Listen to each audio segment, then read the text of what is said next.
jy moet regtig glo. Daar kom 'n punt waar 'n mens besef, geloof is nie net 'n mooi gedagte nie, dis 'n krag wat jou hele menswees fokus, want wanneer jy glo, begin jou brein, jou emosies, selfs jou liggaam begin anders reageer. Die moderne neurowetenskap bevestig dit.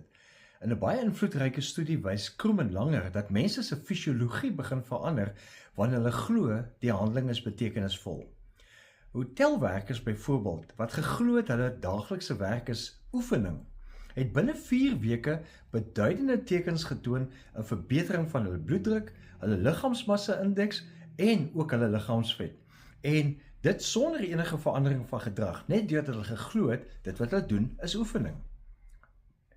Jou brein merk op wat jy glo en beskou dit dan as werklik of jou werklikheid en dan volg jou liggaam daardie gedagtes en geloof.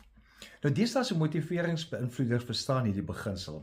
Iemand soos Tony Robbins byvoorbeeld leer dat jy nie net woorde moet sê nie, jy moet ook fisiologies beliggaam. Hy gebruik die woord incantation om dit aan te dui.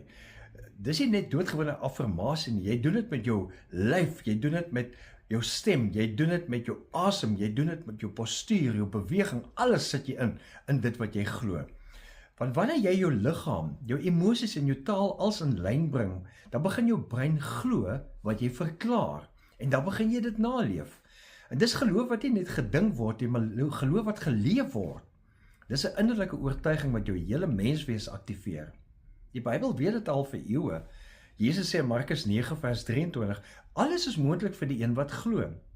Dis nie net 'n belofte dat God alles sal doen wat ons vra nie, dis 'n uitnodiging om dit te leef met die innerlike oortuiging dat God werklik kan.